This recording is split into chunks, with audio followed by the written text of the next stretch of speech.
Olá, turma, tudo bem?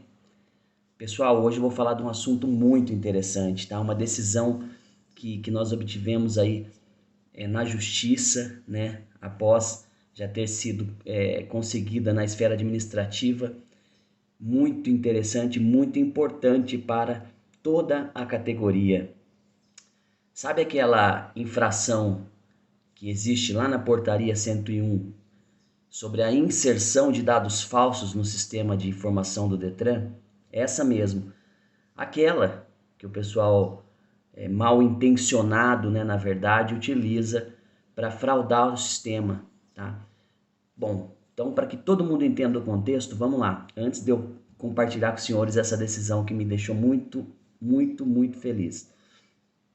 Todo mundo sabe que o candidato para iniciar as aulas práticas, ele tem que coletar a sua biometria, bem como o próprio instrutor. Então o instrutor coleta a sua biometria, abre ali a ficha de cadastro do candidato, ele preenche os dados com o veículo que ele vai dar aula, a quantidade de aulas que ele vai ministrar naquele momento, e aí vai pedir a digital do candidato, o candidato passa a digital e ali dá início à aula prática, tá?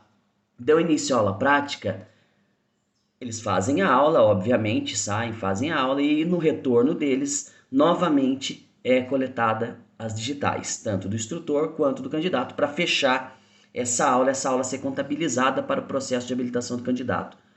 Bom, não é mistério, né? Não é nenhuma novidade que existem empresas mal intencionadas que utilizam meios ilícitos para fraudar esse sistema de informação, né? Para fraudar a captura dessas digitais. Isso aí a mídia noticia lamentavelmente algumas vezes. Obviamente que com o avanço da tecnologia isso está diminuindo muito, né? Agora não, já tem até um tempo com aquele aparelho de captura que só permite a coleta de dedo vivo, dificultou um pouco esses fraudadores aí. Então ele tem um sensor ali, né, que coleta ali o batimento cardíaco. Então com isso aqueles dedos de silicone, enfim, aqueles outros métodos que os fraudadores utilizavam já se tornaram obsoletos. Não sei se eles conseguem ainda fazer essa coleta, mas enfim, esse não é o tema do nosso vídeo. O vídeo é essas fraudes.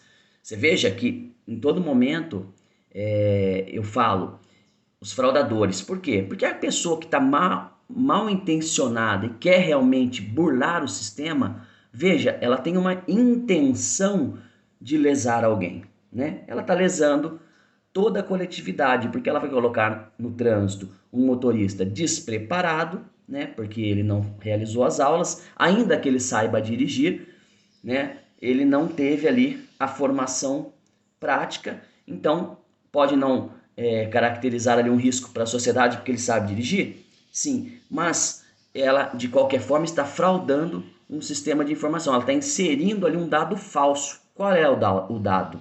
O dado ele fez as aulas práticas e ele não fez. Então essa fraude, esse elemento subjetivo que é o dolo, que é a vontade do agente de enganar o Estado para obter uma vantagem, claro que é uma vantagem para aquele que engana o Estado nesse sentido, porque o candidato não fazendo as aulas, aquele CFC não terá o custo da formação daquele condutor. Obviamente, não tendo o custo, tudo que aquele condutor pagou para a autoescola vai ser transformado em lucro, né? Então, aqueles que agem da forma errada obtêm lucros maiores, e isso é em detrimento das outras autoescolas. Então sempre vai ter algum lesado quando isso acontece. Ou os outros condutores, porque ele está despreparado, ou o Estado, ou as outras autoescolas, enfim, toda a coletividade é lesada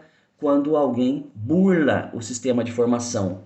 Então isso não pode ser feito. Pois bem, que isso não pode ser feito é fato, mas a minha atribuição é defender os acusados, né? Sejam em sede de defesa administrativa ou criminal, e assim eu faço. E essa decisão que nós conseguimos agora, ela vem no encontro de tudo aquilo que nós vínhamos debatendo ao longo de muitos anos, que é a questão da intenção, tá? Do dolo, do elemento subjetivo daquele que usou o sistema. Veja, vou colocar uma situação. O instrutor passou sua digital e no momento de abrir a aula, ele selecionou a placa de um veículo errado. A autoescola tem 10 veículos. Ele colocou lá, placa tal, e saiu com um veículo de placa trocada. Veja que a intenção desse instrutor não foi de maneira alguma causar uma lesão a alguém. Ele saiu, ministrou a aula num veículo trocado, sim. Houve sim da parte dele uma negligência, tá? Um erro, né? Uma falha, e não um crime de inserção de dados falsos. Mas se naquele inteirinho ali chega a fiscalização do Detran e detecta que o condutor não está fazendo aula no veículo que foi aberta a aula dele, sim, pode ser instaurado um processo administrativo para apurar essa inserção de dados falsos, porque ele inseriu uma placa e deu aula na outra. Tá?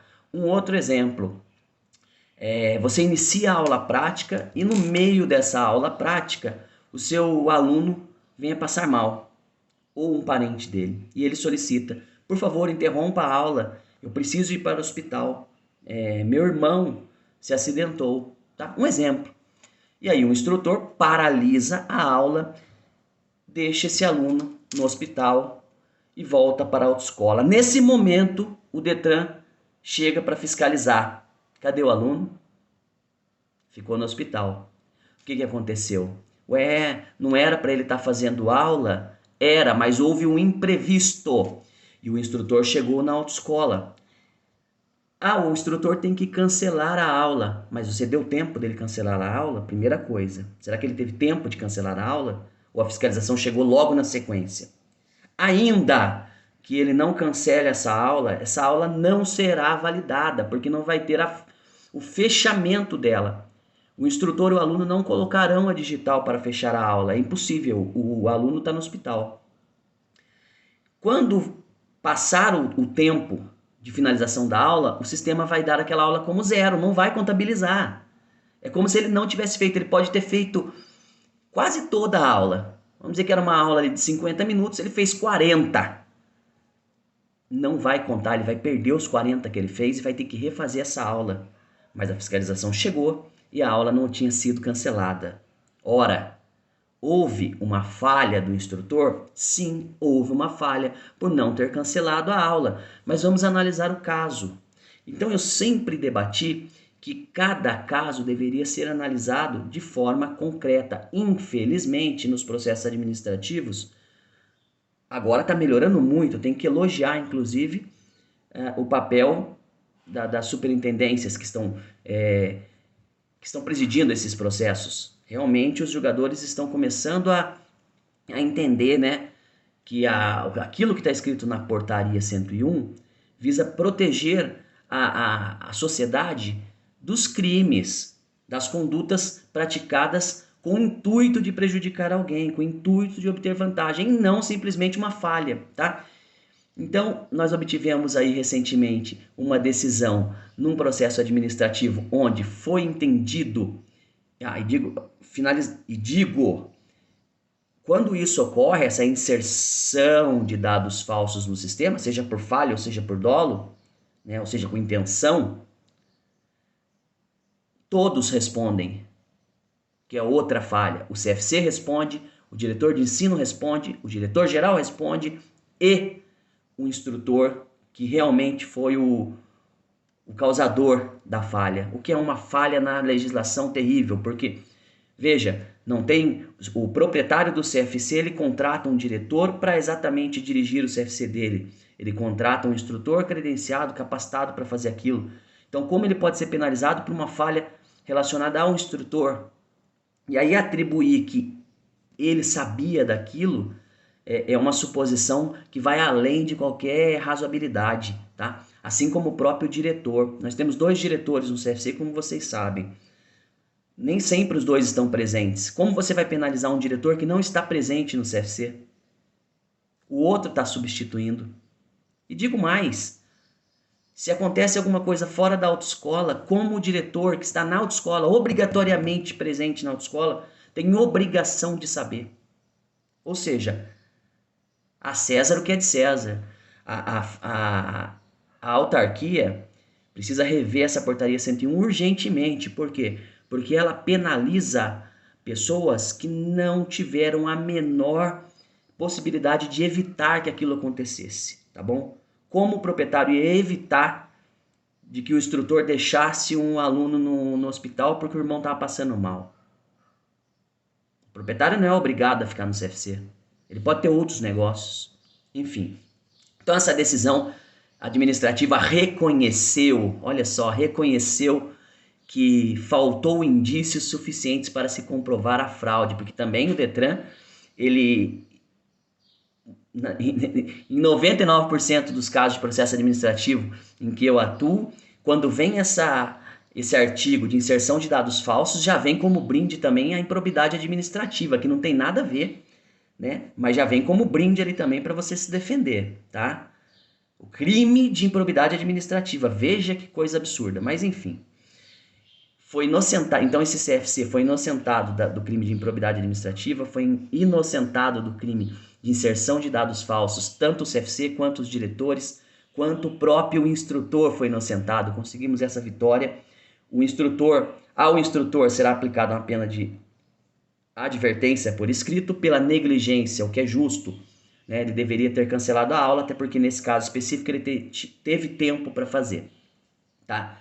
Então, aquilo que era previsto, que era pena de cassação do credenciamento, foi convertida em advertência por escrito, tá? E mais legal, ao diretor-geral que não estava presente no CFC, não foi aplicado nada. Ele foi absolvido, tá?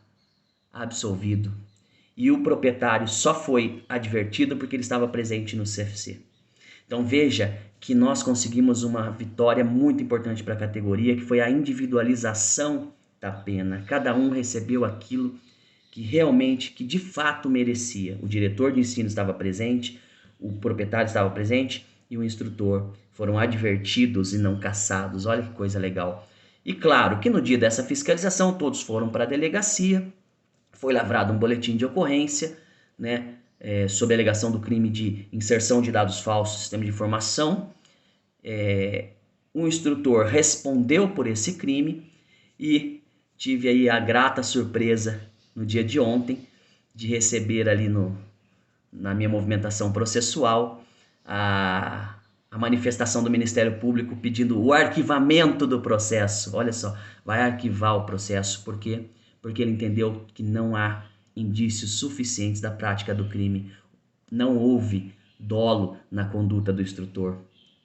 E sim, ele falhou, ele é humano, ele errou, não teve a menor intenção de causar nenhum dano à sociedade. O promotor entendeu assim, pediu o arquivamento do processo que com toda certeza será acatado pelo juiz e essa ação penal vai morrer no ninho, tá? Que é uma outra vitória para nós que trabalhamos duramente para que se faça justiça nos processos, seja administrativos ou judiciais, principalmente na esfera de trânsito, de direito de trânsito, no que diz respeito a essa relação, né, autoescolas Detran, tá? E eu, mais uma vez, gostaria de parabenizar aqueles que foram envolvidos nesse processo na parte de julgamento do Detran, porque realmente essa individualização de pena foi esse acatamento seguro, justo da defesa foi uma vitória e foi vocês estão de parabéns, porque realmente dentro de tantos anos, de tanto tempo que eu atuo no processo administrativo, poucas as vezes que nós temos aí um julgamento preciso como nós obtivemos nesse caso. Pessoal, o direito é para ser seguido, tá? Como eu digo, não estamos defendendo ilegalidades, estamos defendendo aquilo que deve ser defendido, tá? O CFC não pode ser vítima de abusos, assim como também a autarquia não pode ser lesada. Então nós temos que ter esse equilíbrio e discernimento para fazer as nossas defesas e nós temos, tá bom? Espero que vocês tenham gostado do vídeo E qualquer dúvida, deixa aí nos comentários. Vou pedir para vocês encaminhar isso para o maior número de pessoas possíveis que vocês conheçam relacionadas à autoescola, porque essa é uma grande vitória que nós conseguimos e vitória tem que ser compartilhada, tá? Todas as vitórias têm que ser compartilhadas, porque na sua derrota todo mundo, ah lá, perdeu, ah lá, falei que não ganha, ah lá, caçou. Enfim, quando você consegue uma vitória, você tem que compartilhar sim, porque é pela sua luta que a vitória acontece. Grande abraço, fiquem com Deus.